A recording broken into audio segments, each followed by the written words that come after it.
రామరాజ్యం channel ప్రేక్షకులకు నమస్కారం. నంగనాచి Jagan faction గురించి నువ్వు మాట్లాడవా?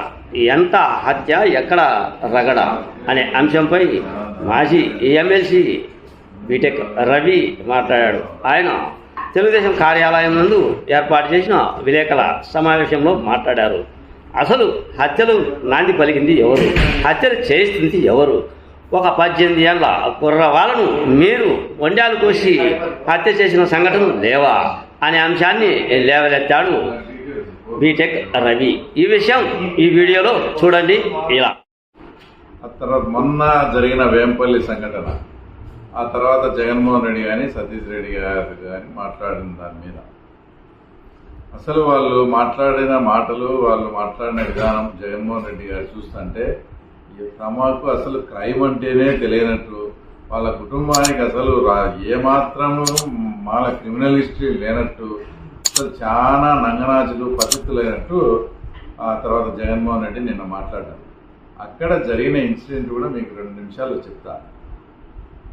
ఎప్పుడైతే జనరల్ ఎలక్షన్స్ అక్కడ జరిగిందో సతీష్ రెడ్డి గారు కానీ తర్వాత జగన్మోహన్ రెడ్డి గారు వాళ్ళ అంతా కూడా మేమంతా కూడా ఒకటయ్యాము. వేంపల్లి మండలంలో కానీ వేంపల్లి టౌన్లో ఎస్పెషల్లీ మీరు ఏజెంట్లో కూర్చోండే వాళ్ళ ఏజెంట్లను ఎటువంటి పరిస్థితుల్లో కూర్చోము, మేము ఇద్దరము ఒకటయ్యామని ఒక వారం నుంచి విపరీతంగా థ్రెటనింగ్, అందరినీ భయభ్రాంతులు చేయడం అదంతా కూడా చేయడం జరిగింది. అయినా కూడా తెలుగుదేశం పార్టీకి చెందిన వాళ్ళు కార్యకర్తలు అంతా కూడా ధైర్యంగా బూతుల్లో కూర్చుంటే అది చూసి తట్టుకోలేక లాస్ట్ 2 నుంచి 4 గంటల ప్రాంతంలో 4-5 పోలింగ్ స్టేషన్లలో దూరి మా ఏజెంట్లను చొక్కాలు పట్టుకొని చించి వాళ్ళని అవమానపరిచి మీరు పోతారా లేదా అని చాలా కూడా ఇబ్బంది పెట్టడం. అసలు అక్కడ కొన్ని ఆ తర్వాత వీడియోలు కూడా చూస్తాం.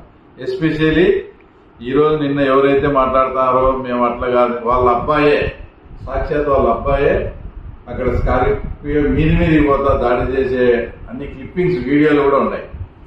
అంత జరిగినప్పుడు అతను ఏదో ఇప్పుడు పులివెందులలో ఇంతమంది కామన్ మ్యాన్స్ మామూలు హోటల్ ఉండాలి, జరిగిన నుంచి ఎవరు జోలికిపోలేదే. అక్కడ జరిగిన సంఘటన ఎవరైతే ఏజెంట్లుగా కూర్చున్నారో వాళ్ళను చాలా ఇబ్బంది పెట్టి తర్వాత వాళ్ళను చాలా అవమానానికి గురి చేసినారు. కాబట్టి దానికి 100% ఏదైనా యాక్షన్ ఉన్నప్పుడు ఖచ్చితంగా రియాక్షన్ అనేది ఉంటుంది. దాంట్లో అది అందరికీ ఏదో అంటే మొత్తం అందరికీ తెలుసని అనుకోవడం, వాళ్ళకి ఎవరైతే అవమానం చేసింది, ఇబ్బంది పెట్టింది మీరు కాబట్టి ఆ రకంగా వాళ్ళు చేయాల్సి వచ్చిందేమో. దాన్ని పట్టుకొని అసలు ఇలాంటి సాంప్రదాయం పులివెందుల్లో ఎప్పుడూ లేదు, అసలు అంటే ఇట్లా భయభ్రాంతులు చేయడం ఎప్పుడూ లేదు.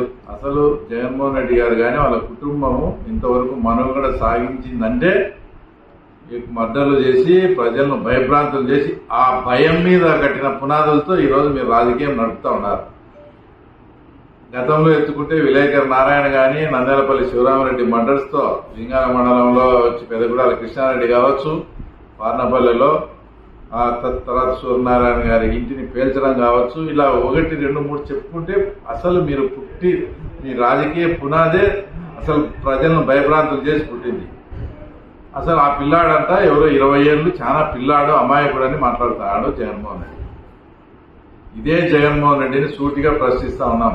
2005లో రాజశేఖర రెడ్డి గారు ముఖ్యమంత్రిగా ఉన్నప్పుడు పులివెందుల నగరిగుట్ట ప్రాంతానికి చెందిన ఇద్దరు 18 years, 19 years వాళ్ళను నిజంగా మీరు గొంతులు కోసి రాయలాపురం దగ్గర బ్రిడ్జి కింద పెట్టడం వాస్తవం కాదు. ఆ రోజు వాళ్ళు ఏమైనా వృద్ధుల 18 ఏళ్ళు 19 ఏళ్ళు.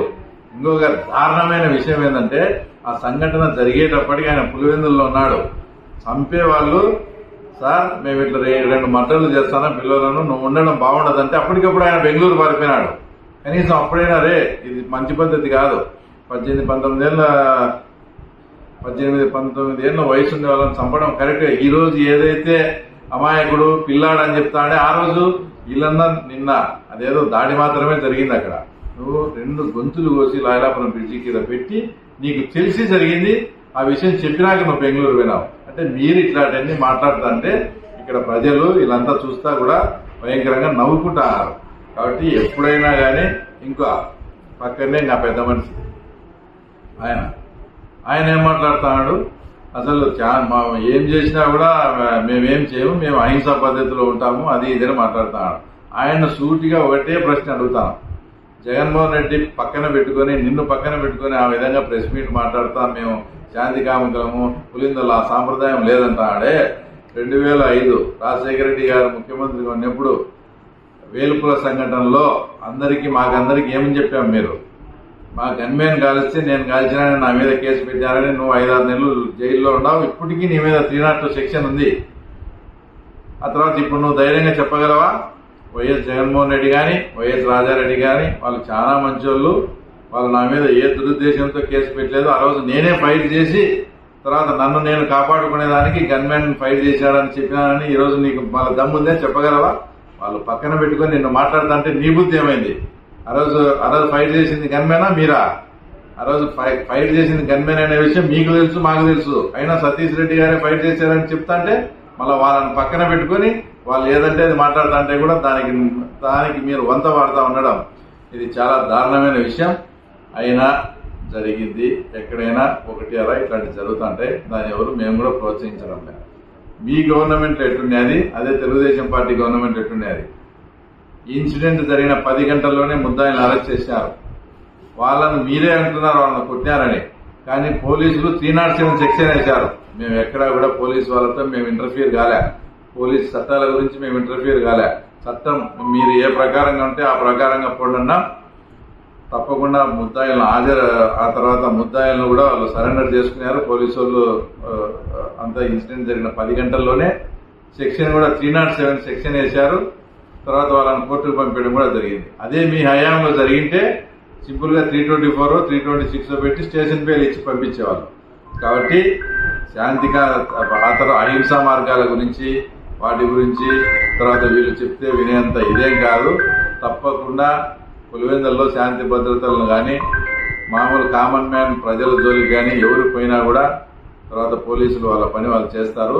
ఇట్లాంటి చౌకబారు విమర్శలు చేయకుండా మాకు తెలుసు ప్రభుత్వం వచ్చింది, మీరు ఏం చేయాలనో కూడా నేను అది దాండి ఇది దాన్ని అవన్నీ ఏదైతే పాడా నిధులతో కానీ ఇంకోటి కానీ పులివెందులను అస్తవ్యస్తం చేసి ఇదంతా ఇన్కంప్లీట్ చేసినారో అవన్నీ కూడా ముఖ్యమంత్రి దృష్టికి తీసుకుపోయి తర్వాత మీరు చేసింది కాదు అభివృద్ధి, మేము ఈ నుంచి చేసి చూపిస్తామని కూడా మేమన్నీ చెప్తాం.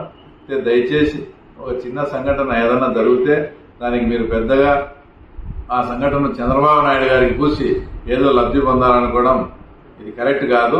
ఇక్కడ జరిగిన సంఘటనకు చంద్రబాబు నాయుడు గారికి ఏమన్నా సంబంధం ఉందా? అదే పులివెందులో జరిగిన 2 ఆ పిల్లల మర్డర్లకు నీకు సంబంధం ఉంది. కాబట్టి ఇలాంటి చౌకబారు విమర్శలు మానుకోండి. అభివృద్ధి అంటే ఏంటో కూడా మేము చేసి చూపిస్తాం.